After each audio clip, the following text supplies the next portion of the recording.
Let's start today's podcast with a simple question. Who wrote Winnie the Pooh? If you don't know, don't worry. You are not alone. The answer is A. Milne, an English author who gave the world one of the most beloved childhood stories of all time.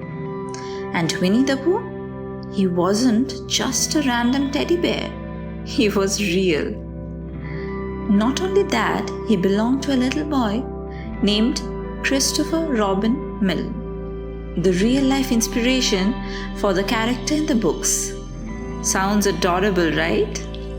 A father writing stories about his son's adventures with its stuffed animals?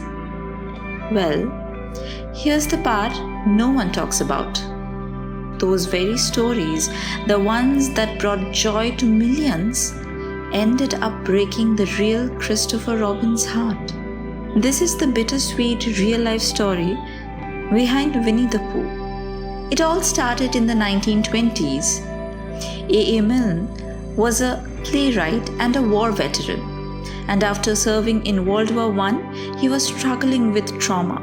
To escape it, he moved with his wife, Daphne, and his younger son, Christopher Robin, to the English countryside.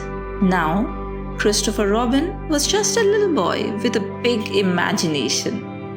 He had a collection of stuffed animals, a bear, a piglet, a donkey, a tiger, and more. If that sounds familiar, it should, because those very toys became Winnie the Pooh, Piglet, Eeyore, Tigger, and rest of the gang.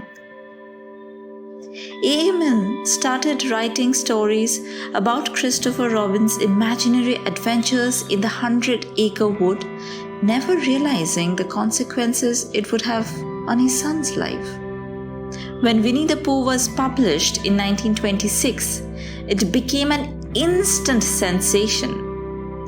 Readers around the world fell in love with the innocent, whimsical world Milne had created. But for Christopher Robin, it was a nightmare. Imagine being a child and suddenly realizing that the whole world knows your name. People would stop him on the street quoting lines from the books. His classmates bullied him relentlessly, mocking him for being the real Christopher Robin. And the worst part, his own father kept writing. As Christopher grew older, he resented the stories. He once said, "It seemed to me almost that my father had filched from me my good name and had left me with nothing but the empty fame of being his son." And that's quite heartbreaking. Christopher Robin tried to escape his childhood fame. He went to war just like his father did, hoping to make a name for himself. But no matter what he did, he was always Christopher Robin from Winnie the Pooh. He later opened a bookstore with his wife, but he never truly forgave his father. Even as A. Milne aged and became ill, their relationship remained strained. When Milne passed away in 1956, Christopher Robin didn't even attend his funeral. It's a tragic irony. The very stories that brought the world so much joy became a burden for the boy who inspired them. Now, this is the part where I got to stop and really think. Was all of this worth it? I mean, on one hand, we got one of the greatest stories of all time. Winnie the Pooh has brought joy, comfort, and nostalgia to millions of people. The books have stood the test of time, and the 100-acre wood feels like a home we all can return to, even as adults. But on the other hand, a father lost his son. A son lost his childhood, and both of them spent their lives resenting the very thing that made them famous. It's a strange, almost poetic tragedy. The happiest children's book came from a place of pain, regret, and loss. So here's my question to you. Do you think Christopher Robin's childhood was sacrificed for the greater good?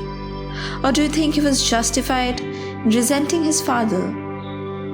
Or was it all just an unfortunate side effect of fame? Drop your thoughts in the comments. I really want to hear what you think about it. And hey, if you love hearing the real stories behind the stories, make sure to subscribe to 21 South Street and hit that notification bell. We have got some really good behind the scenes stories coming up that you do not want to miss.